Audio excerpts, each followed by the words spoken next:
Well, I'm here to speak about Denmark, the EU, and how we have experienced scaremongering. I will start with to just mention a few things about the people's movement against the EU, which I represent. Then I will come over to Denmark's relationship with the EU. And after that, if you know Shakespeare, something is rotten in the state of Denmark. And I would say that scaremongering before EU referendum or EU-related referendums is something that is rotten in the state of Denmark. And then back to another Shakespeare thing, to be in or not to be in, that is the question. So those are the four things I will work through here, yes. When it comes to the people's movement is a cross-political movement founded in 1972. So the People's Movement is a 44-year-old organization. We are working on a platform with 4 pillars. We work for democracy, we work for the sustainable environment, we work for the Nordic welfare state, and for global solidarity.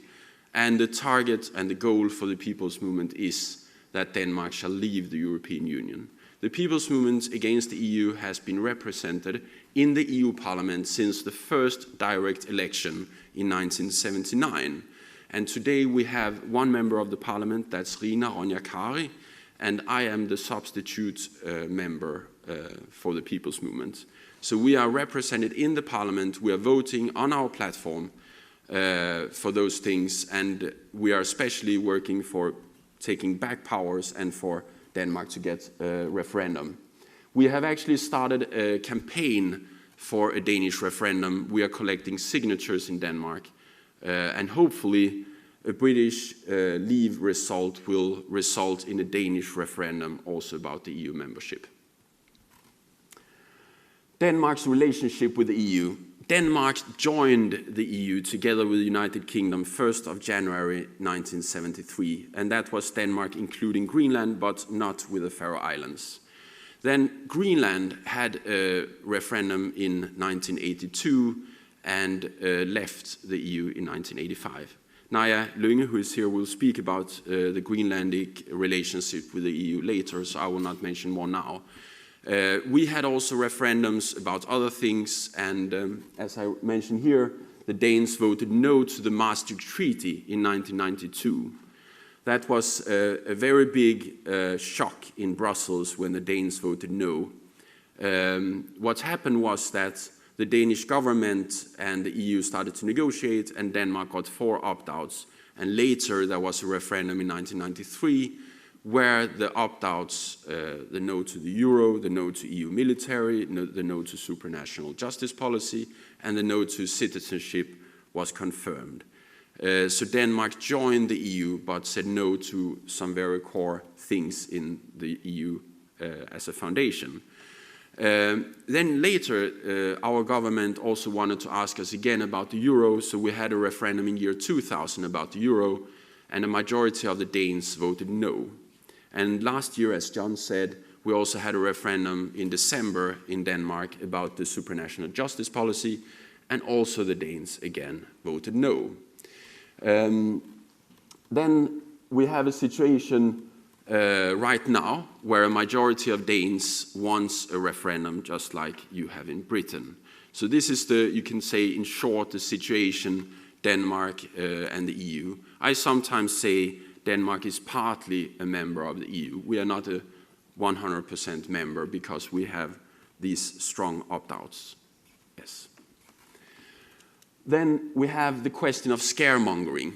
And as I said, Denmark has experienced scaremongering in a lot of debates. If you take the debate in 1972, or you take it in 2000, or you take it last year, I will go through some of the examples. But Project Fear is not unique for United Kingdom. Project Fear is used in every single country that votes about the European Union. So it is nothing that is unique for the Brits, it is something we all experience. In all Danish referendums, we have experienced threats. They have been coming from the government, they have been coming from top business people, top trade unionists, basically you could say a lot of people in the political elite, with a few exceptions, they have been participating in scaremongering of the Danish nation so that Danes should feel unsafe and vote yes to more EU or to be part of the EU. Yes. Here are some examples from the referendum in 1972, and of good reasons I was not active in that campaign. But I have studied it and seen what was going on, and I also brought a book because the People's Movement has collected posters from 1972 from the yes side and also how it actually went.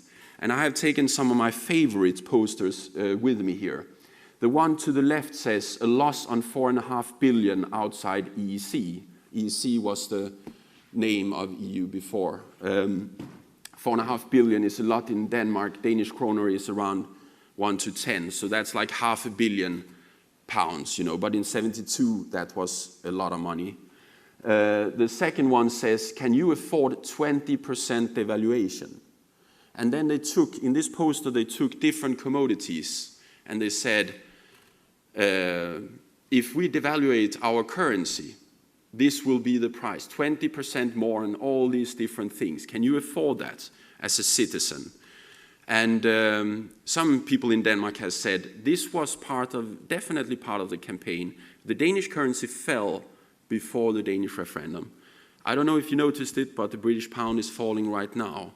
And that is exactly the same as Denmark experienced in 72. And I would say it's part of the manual in the Brussels system. How do you win over people? Make them scared. Can you afford your currencies falling in value? Vote yes. Funny enough, it was not only question like higher rents, a lot of lost jobs and all that kind of stuff, but the yes side, they even promised that it would be better for family life. And that's actually really my favorite poster over here. If you wish a happy family life, the community will create a happy family life. Vote yes to the community, yes to the EEC. And they said, safety for the children as we like it. You know, who doesn't like safety for children? Is there anyone here? May I see anyone against safety for children? No. So, and who doesn't like happy families, you know? So you wouldn't get happy families if you voted no. Hello, where did they find these arguments, you know? If I sit in a bar, I could come up with better arguments than that, but it's quite funny that they were actually threatening people, you know, you lose your jobs, the currency will disappear, no one will like Denmark anymore, you know, you will be alone. And they even said to us, we cannot sell bacon to United Kingdom if we do not vote yes. And Denmark is a big agricultural nation, so it was like, the message was that Britain will join the EEC, Denmark has to join because Britain will join, and if you want to trade with Britain, Britain will not trade with us if we are not part of the EU. I don't know if you heard that kind of arguments. I think you have. So let's move over to the second one. That's the Euro referendum. And exactly the same thing. I have brought a little pamphlet which is out there on a table. You can see a lot of the scaremongering arguments, but I wanted to bring you a few posters as well. Up here you have the Prime Minister saying the rent of flats will raise after Euro no. Under this, the Minister of Finance, a no will cost 5 billion. A Member of Parliament, the no to the Euro will be a national catastrophe. The government, Regering means the government, it will cost on the pension. You know, so they are warning old people, don't vote no to the Euro, that will cost you your pension, you know. Then here, also my favorite from the Euro referendum, this is our Prime Minister. He made this in all big Danish newspapers, all over Denmark, just the day before we voted and the day we voted.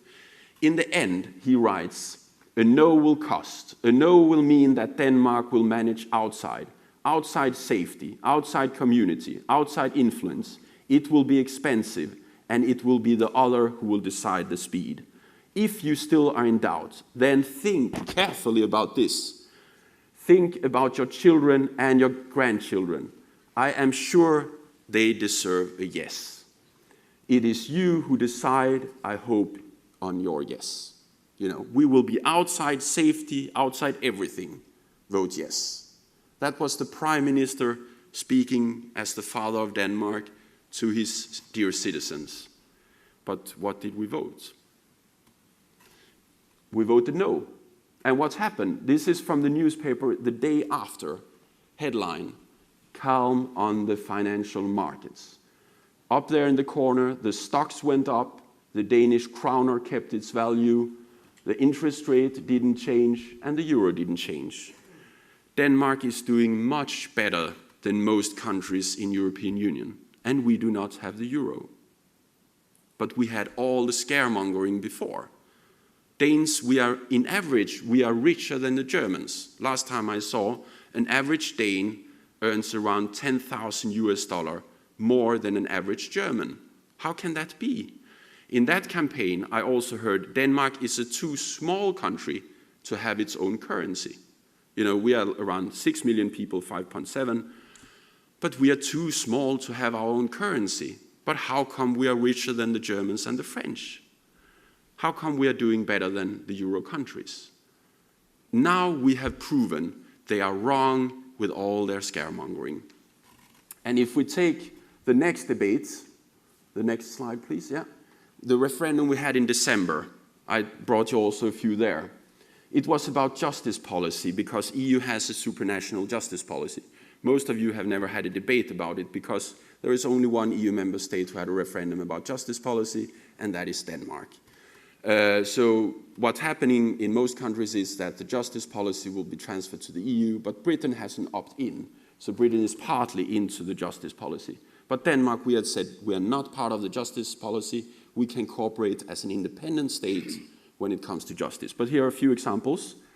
It's hurting the fight against stalking. It will cost every day. It will stop our fight against terror. It will hit women who are traded. Trafficked women. Yes, the next please. Here we have the most, I would say, crazy one. They had help the police fighting pedophile networks vote yes. And actually that made a lot of Danes very, very angry because they were insinuating in all debates that if you vote no to give EU supranational power of justice, you are in the team together with pedophiles, terrorists, the worst kind of criminals. And they had even this child on stations all over Denmark. And our Prime Minister said, there is no alternative to a yes. The pro-EU side went totally over the edge, and that is what we are seeing also in the United Kingdom. Yes, please change. So, what I want to say here in the end is that you are not alone in the world. You are experiencing the same things. It is up to you as British people to decide if you want to stay or if you want to leave. And I am totally sure that you will not be isolated. You will still be able to trade and cooperate with the rest of Europe. And when I mean Europe, I mean continent of Europe, including all the states. The rest of the world will still cooperate and trade with you. And personally, I will buy more British things if you vote leave. So it will be the total opposite thing. And also, Ragnarok and World War III will not happen. It will not happen. That is totally crazy that they can come up with those arguments. So instead I want to say you will inspire other countries. If you choose another way, you will inspire other countries. I hope that Denmark will have the referendum after you. And if Denmark and Britain leaves together, then we can work for a better democracy, better democratic cooperation in Europe. Denmark joined together with United Kingdom, and I hope Denmark will leave together with United Kingdom. Thank you very much.